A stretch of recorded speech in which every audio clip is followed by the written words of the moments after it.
Il y a en ce moment plusieurs versions pour expliquer l'échec des négociations. Les États-Unis blâment le Canada blâme les États-Unis. J'en parle avec Dominique Leblanc, ministre responsable du commerce Canada-États-Unis. Bonsoir, Monsieur Leblanc. Bonsoir, Azeb. Alors, on avait un accord, on se souvient vendredi, ça semblait imminent, même Donald Trump avait dit qu'il y avait une entente. Vous aussi, vous étiez plutôt optimiste, puis tout d'un coup, tout s'est écroulé à minuit moins une. Déjà, qu'est-ce qui s'est passé? Et vous avez raison, Azeb, on était optimiste. Moi, j'avais dit mercredi, jeudi, M. Carney aussi, qu'on voyait les possibilités d'arriver à une entente qui était dans l'intérêt économique du Canada. On avait raison d'être optimiste. Et vous avez aussi raison de noter que, surtout pendant la journée vendredi, certaines questions que nous avions pensées qui étaient comme étant réglées sont arrivées dans des ébauches du texte de l'entente qu'on échangeait avec les Américains comme étant pas réglées. Et on aurait pensé des questions aussi importantes que des produits dérivés de l'acier, de l'aluminium, quand même des dizaines de milliards de dollars pour des industries canadiennes. On avait l'impression et on pensait qu'il y avait certains traitements tarifaires. Et là, à la dernière minute, c'était pas aussi clair dans les documents, dans les échanges de textes. Alors, c'était pas vraiment un élément, Azeb. Je pense que c'est important de noter. C'était l'effet cumulatif de plusieurs éléments. Alors justement, Dominique Leblanc, avant d'entrer dans les détails, lors de sa conférence de presse, Mark Carney a dit que du côté des négociateurs canadiens, il y avait vraiment une unité, c'était le même message, mais il ne pouvait pas en dire autant du côté américain. Donc il y a eu une intervention, peut-être c'est Howard Lutnick ou peut-être Pete Navarro. Est-ce qu'il y a vraiment eu une espèce de division là, chez les négociateurs américains? Parce que vous, avec M. Greer, vous entendiez bien et on sent qu'à la dernière minute, des choses se sont ajoutées, vous le confirmez. Est-ce que c'est la venue de Howard Lutnick ou peut-être Pete Navarro qui ont intervenu? Ultimement, Azeb, vous savez très bien qu'il y a une personne qui prend les décisions, c'est M. Trump. Alors, qui a parlé à M. Trump et M. Trump a parlé à qui après? Moi, je ne sais pas. Pour nous, on focusait, on était vraiment visés sur une entente qu'on cherchait, qu'on pensait était possible. Mais à la fin, on voyait que ce n'était pas le cas. Alors, aujourd'hui, est-ce que c'est complètement rompu, là? Est-ce qu'il y a encore des canaux de discussion? Est-ce que vous discutez toujours avec Jamieson Greer? Non, il n'y a pas eu de discussion depuis vendredi. On s'est laissé vendredi sur un ton personnel qui était tout à fait approprié. Il y a jamais eu... Ça n'a jamais été personnalisé. Il n'y a pas eu de discussion désagréable. Alors, on a parlé du français qui était au cœur du litige. On parle de quoi exactement, Dominique Leblanc? La découvrabilité. Mark Carney parlait aussi d'emballage, d'étiquetage, que c'était vraiment un irritant pour les Américains, que ce soit bilingue. Est-ce que ça a été vraiment le cas?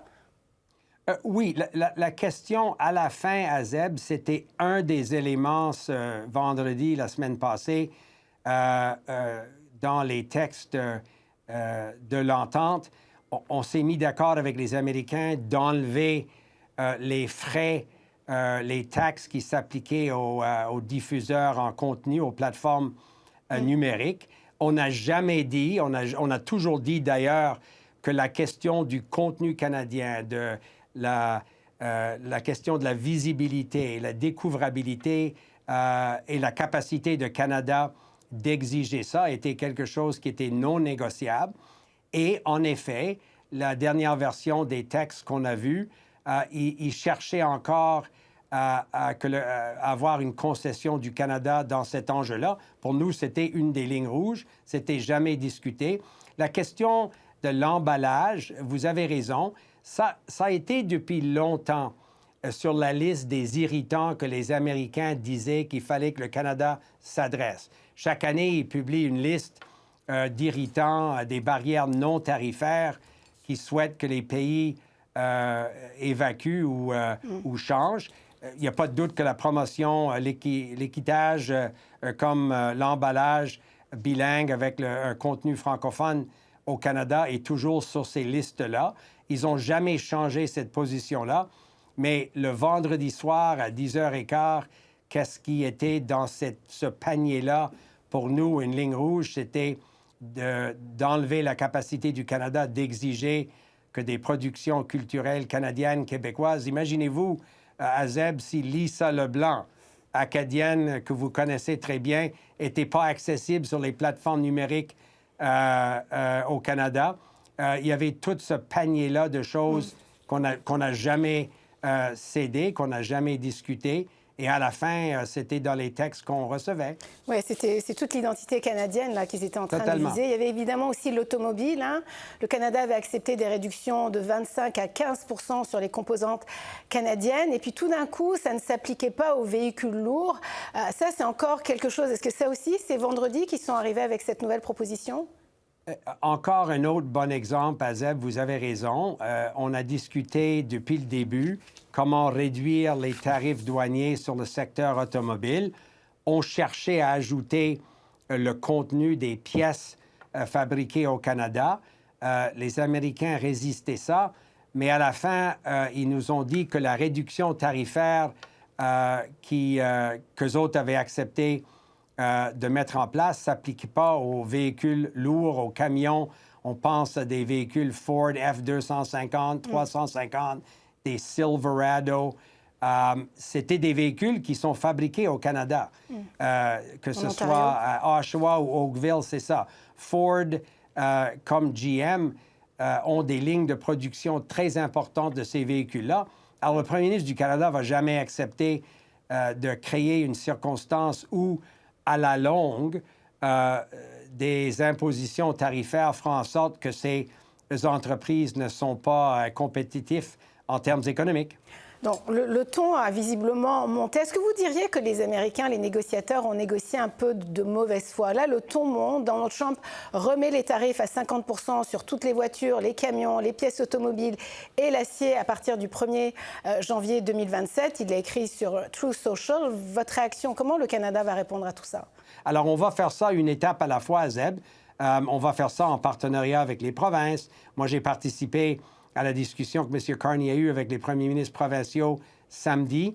Il y avait beaucoup d'unité chez tous les premiers ministres des provinces et des territoires de faire en sorte qu'on fasse ça sur une base cohérente, des mesures pour appuyer ces industries-là. On va prendre notre responsabilité en termes de tarifs de riposte et on sera prêt de faire ce qui est nécessaire.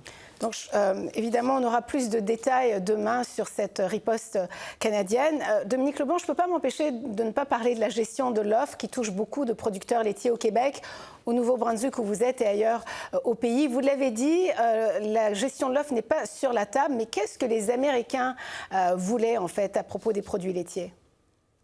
Très bonne question. On a été très clair à Zeb tout le long de la conversation. Et d'ailleurs, ce n'était pas à la fin une des choses qui a empêché l'entente, il faut le dire.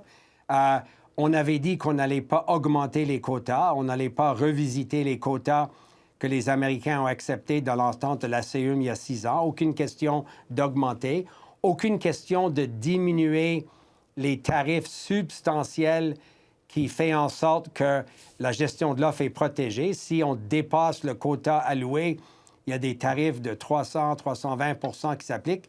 C'est ça l'architecture, si vous voulez, de la gestion de l'offre. Alors, on n'a jamais cédé ça. Il n'y a pas de question qu'on allait négocier ça. Les Américains nous demandaient de faire des changements administratifs dans les quotas existants. Si on avait devant nous une entente compréhensive qui protégeait l'industrie d'aluminium, qui protégeait les produits dérivés. Je pense à BRP, à une compagnie canadienne extraordinaire qui fait des véhicules récréatifs. Eux autres sont touchés par des tarifs sur les produits dérivés. Alors, si on avait eu une entente compréhensive sur tous ces secteurs-là, on était prêt à faire des changements sur les quotas, l'organisation administrative des quotas. Finalement, on n'a pas d'entente, alors on va continuer de faire ce qui s'impose pour protéger les fermiers et les producteurs. Quelle stratégie l'administration Carney va prendre? Vous savez, il y a le premier ministre de l'Ontario, Doug Ford, qui préconise vraiment la méthode forte. L'ancien premier ministre Jean Chrétien aussi. On parle des leviers du Canada, comme la potasse, l'électricité, le pétrole. Doug Ford parle même de cesser de vendre de l'électricité ou même de la potasse aux Américains. Que ça va vraiment toucher les États du Sud, en plus, qui votent énormément républicains. Que pensez-vous de cette stratégie? M. Carney, je pense, Zeb a dit clairement que toutes les options sont sur la table, qu'on envisage une réponse ferme.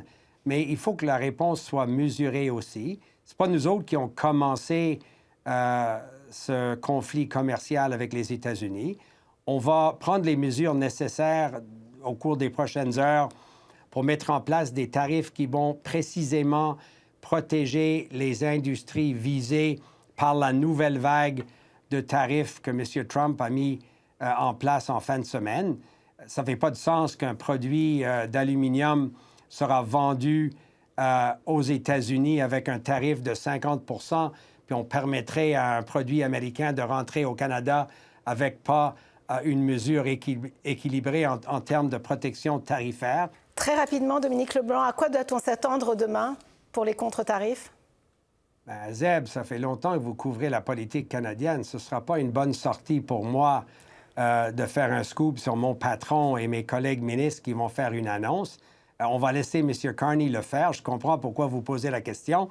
À haut niveau, c'est juste de confirmer que c'est une continuité de ce que M. Carney a bel et bien dit samedi. On avait toujours un plan au cas où il n'y avait pas d'entente pour une riposte qui sera ferme et équilibrée. Et on est toujours prêt à prendre d'autres mesures qui pourront s'imposer au cours des prochains mois aussi. Dominique Leblanc, merci beaucoup d'avoir été avec nous. Merci à vous, Azeb. Bonne soirée. Merci. Bonne soirée.